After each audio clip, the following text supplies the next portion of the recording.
up the place tonight. Damn right. They waited. Dull conversation, long silences, quick updates from other units stationed around the perimeter. Cop work, Eve thought, as she sipped black coffee and monitored, was hours of waiting, mountains of paperwork, stretches of unbelievable boredom, and moments, extreme moments, where it came down to life and death. She glanced over at Peabody. Instants, she thought, and inches, and fate. They're starting, Feeney said quietly. Must be all they're expecting tonight. Bastards are starting their death meeting with the Lord's Prayer. They're about to have plenty to pray for. Eve got to her feet. Let's round them up and take them down.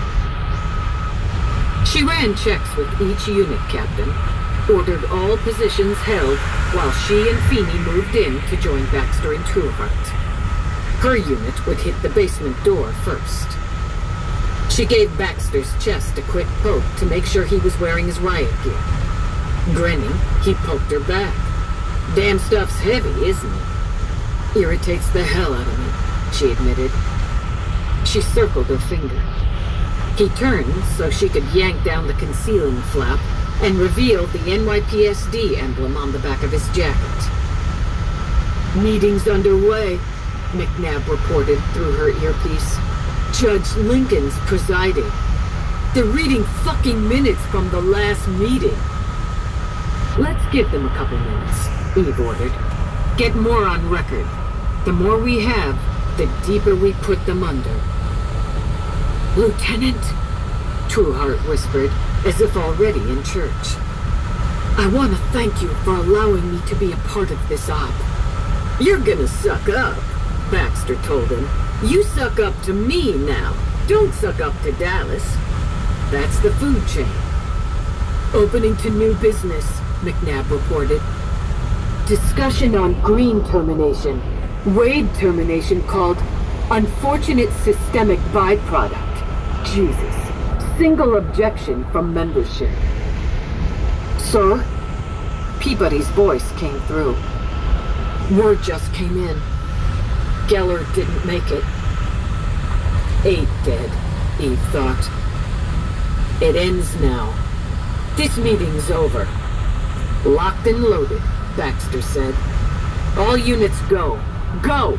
She went in the door first, and down a set of old iron stairs. In her mind, she pictured other units coming in the front, the side, streaming across the main floor. Weapon drawn, badge held up, she swung through the doorway into the basement room. NYPSD, nobody moves! There were some screams, some shouts. A few people scrambled, either for cover or escape. Secondary units poured in like ants at a picnic. Ants armed with laser rifles and twin-barreled stunners. Put your hands up! Hands up! Eve shouted, or you will be stunned. This building is surrounded. There is no way out. You are under arrest for terrorist acts, for conspiracy to commit murder, for the murder of a police officer, and other charges that will be made known to you. She moved forward, sweeping faces, movements. Some wept now, and others stood rigid in fury. Still more knelt, hands clasped like martyrs about to be fed to the pagan lions. On the floor, she ordered. On your faces, hands behind your heads. She swung hard as she saw Judge Lincoln reach inside his jacket. Do it, she said softly. Give me a reason. His hand dropped.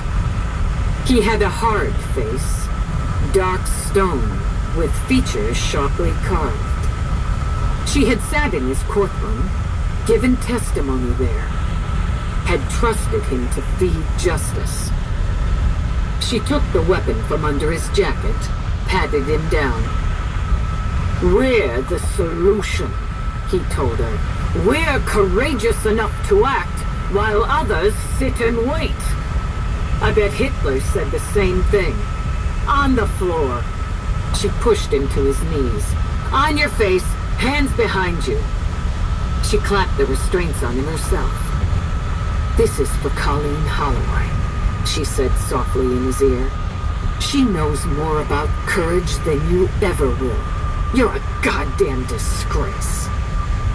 She got to her feet. Baxter, read this bunch of heroes their rights. It was 2:30 when she made it home.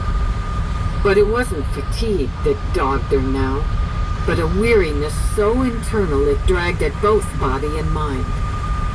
She felt none of the rush of victory, the pumping energy from seeing a job through. When she closed the door at her back, she couldn't find it in her to toss an insult at the waiting Somerset. Despite the lateness of the hour, am I to expect your house guests will arrive with their usual desire for refreshments? No. They've got homes of their own and they're using them. You were successful. They scored 8 before I stopped them. I guess that would depend on your definition of successful. Lieutenant. Her mind was too shadowed for more than mild irritation. She stopped on the second step, looked back. What do you want? During the urban wars, there were a number of civilian-driven organizations. Some risked their own lives to try to protect neighborhoods under siege or to rebuild those that had been decimated. There were many acts of heroism. And there were other groups who were also organized. They sought only to destroy, to punish, to wage other levels of warfare. Some formed their own courts, held trials. Oddly, all of those trials ended with a verdict of guilty and were swiftly followed by execution. Each, he said, had considerable success with their separate agendas. History is, however, enlightened by one and tainted by the other. I'm not looking to make history. That's a pity, he said, as she continued up the stairs. Because you've done so tonight. She went by the lab first, but there was only Jamie. He was obviously out of work mode and into recreation. There was a graphic of Yankee Stadium on his monitor. He was playing against Baltimore, and the O's were up 2 runs in the bottom of the 6th. Shit, you blind? He slapped the unit as the ump called a strike on his batter. That was high and outside, asshole. It caught the corner, he disagreed. Nipped the strike zone. Good pitch. Like hell. He paused his game, swiveled around. Want to take me on? It's better with 2 reels instead of playing against the comp. I'll trounce all over you some other time. Hit the sheets. Hey, wait! He scrambled up. Are you gonna tell me how it went down? It went down. Well, I know! We got the call on it, but no deets. Spill some deets, Dallas. Tomorrow, we'll have a full briefing. 1 deet. You give me one, then I got one for you. We confiscated discs containing records of every meeting. We've got them sewn up so tight they can't hack their way out of the sack with a broadsword. Give. Okay, Frejo. We got some track. You found the source? Nothing to it once we cloned. Virus was sent out from the unit confiscated from Duke's lower-level work area. He sent them staggered over a 3-day period. He pushed the button on every one of them. They brought him in from Albany tonight. He's lawyered up. I'll take him apart tomorrow. Go to bed, kid. Gotta smash the O's first. She shrugged. Whatever. She walked to the door, paused. Jamie, I was against bringing you onto the team. I was wrong. You did a stand-up job. His face brightened like a sun. Thanks. She left him to battle the birds and went to Rourke's office. He, too, was at his unit, but she doubted he was playing. Whatever his business was, he shut it down when she came in. "Congratulations, Lieutenant. Where's your team?" "They were heading to some after-hours place to wind down with a couple of drinks. I passed. Then you can have one here with me." He rose to top off his brandy and pour her a glass of wine. "We have your source." "Yeah, Jamie told me. I stopped by the lab on my way." "He's still up?" "Yankees and O's, bottom of the sixth. He's 2 down, with 2 out and a runner on first." "Ah, well then." He gave her the wine. "Did he tell you we also found a number of transmissions? 2 in from Price and Dwyer, and 3 so far from Mayor Peachtree's office link. The last coming in the afternoon of your visit to the Duke's house. Text only. It advises Dukes to take a little holiday with his family and gives a suggestion for the address in Albany. It's carefully worded, but under the circumstances, damning enough.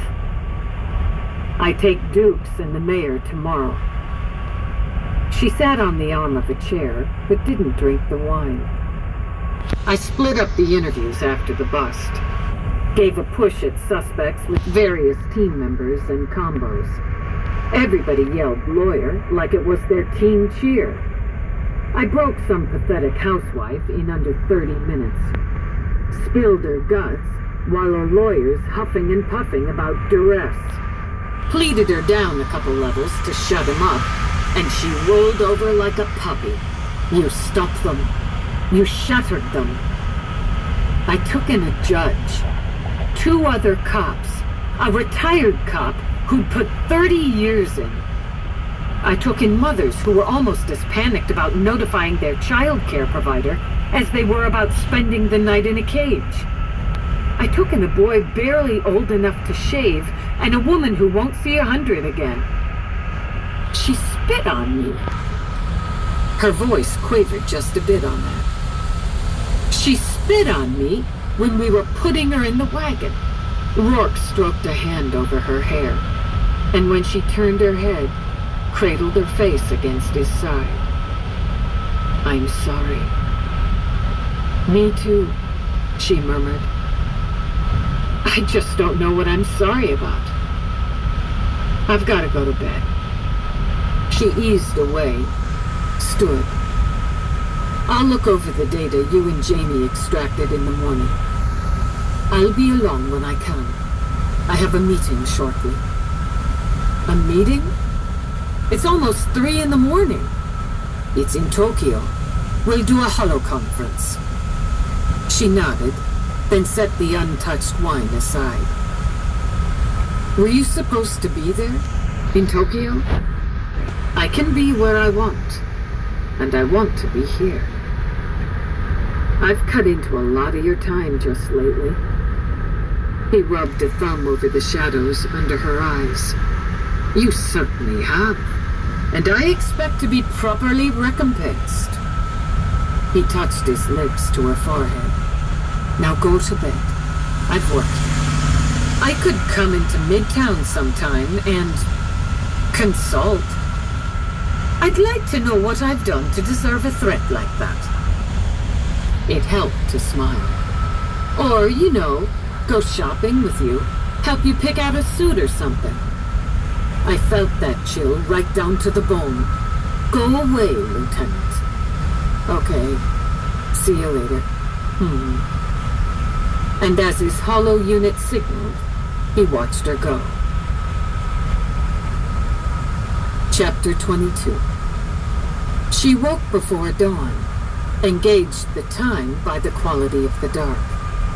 She calculated an hour before daybreak, and thought about trying to zone out again for the best part of that. She'd slept like a woman in a coma, falling face down on the bed after stripping down to the skin. She hadn't heard Rourke come to bed, but at least she hadn't dreamed. She shifted to her side and made out the shape of him. It wasn't often she woke before he did. Because of it, she rarely had the opportunity to lay in the dark, in the silence of the house, and listen to him sleep. He slept like a cat, she thought. No, quieter than a cat. The light rumble of snoring she heard was from the other side of the bed, where Galahad lay sprawled on his back like roadkill. It was kind of nice, she decided, with everyone all tucked up, safe and warm. Too nice to waste the best part of the hour she had left for bed sleeping. She crawled on top of Rourke, found his mouth just where she'd left it, and woke him with heat. She felt his body throw off sleep. A finger snap. Brace, assess, relax again. Work late? She asked against his mouth. Sleeping in? Not anymore. She laughed and scraped her teeth over his jaw. Just lie back. I'll do the work. If you insist. She was warm and naked and still soft from the night. In the dark before light, she moved over him like a dream, all scent and touch and shadow. Her lips and fingers stroked over him, stirring needs that were never quite still. Her hands cupped his face. Her mouth sank to his. She sighed into it. He heard something wistful in the sound, and as she lay over him, he traced his hands up and down her back, that long, lean line, as much for comfort as seduction. His cup, he thought. So troubled, so torn. But here they were safe and sure. Here they were right. He knew, she realized, and turned her face into his throat. He always knew. And the gift of having someone who did, who could, was overwhelming. I love you. Rourke. I love you. Her mouth met his again, hotter now, with the first taste of urgency. I love you. For all the times I forget to say it. The kiss slid back to sweetness. Her heart beat thick, beat steady against his. In a long, slow movement, he rolled her to her back. He laid his lips on her collarbone as their legs tangled, as hers parted. He could see her now, the shape of her face, the gleam of her eyes. He slid into her, a satin glide of flesh to flesh, a quick and quiet catch of breath, again long, again slow and deep, with her body rising. Yeah, it says Gunfighter Expedition on the back. Yeah. We've seen that one like 3 or 4 times today.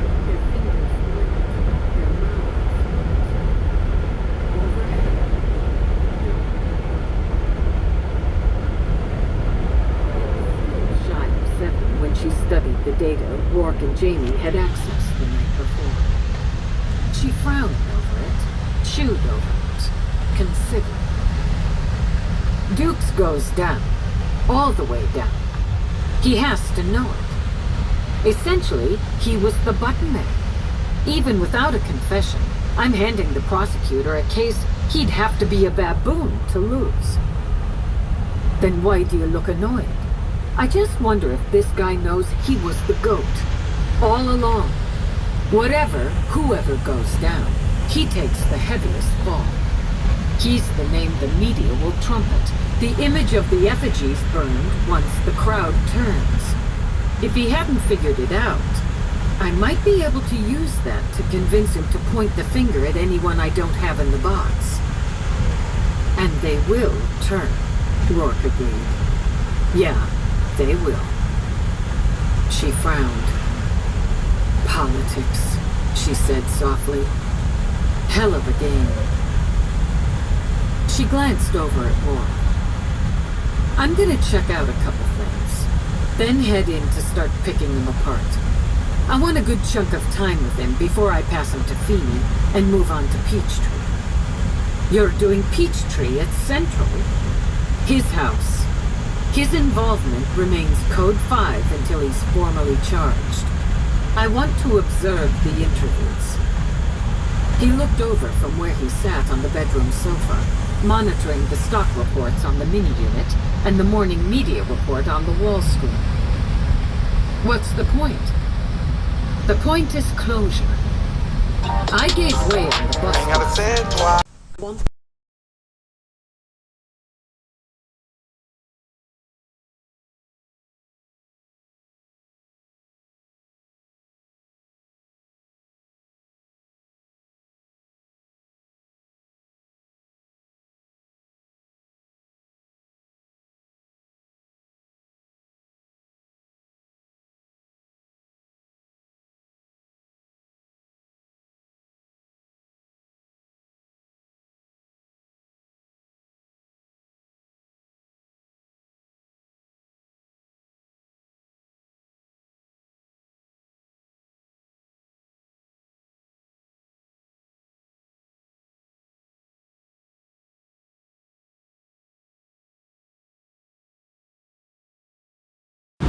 That's funny. I didn't even hear her and I happened to see it.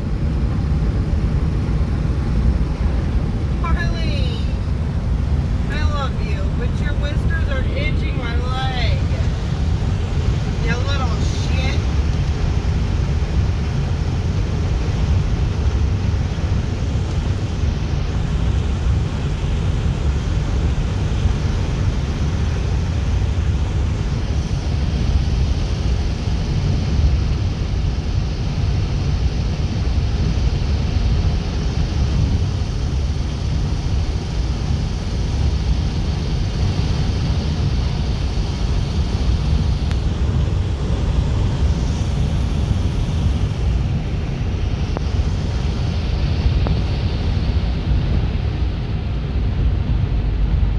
You're a fucking douche.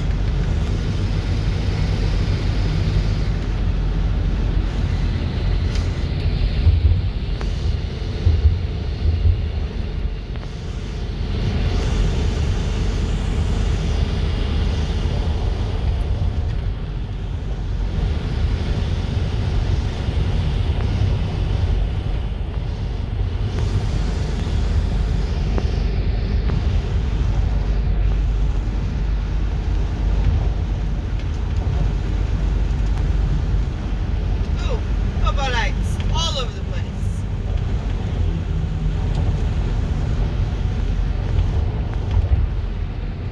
Looking like Christmas.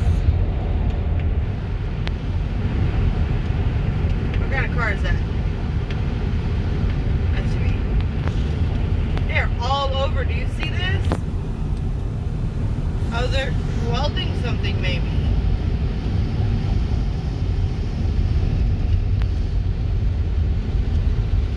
Sparks are flying.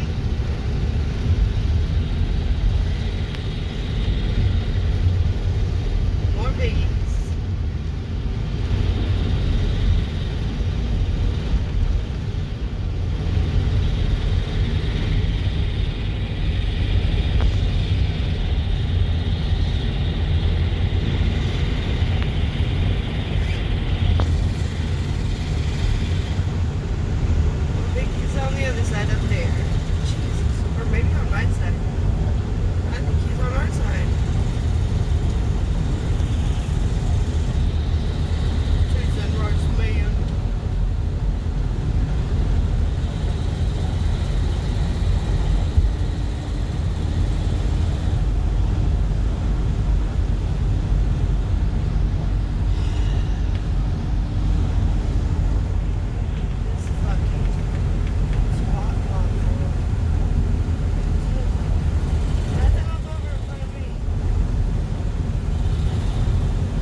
They've got us pushing over to the left, and then I'm pretty sure this is one of their vehicles is over here sitting on the fucking left.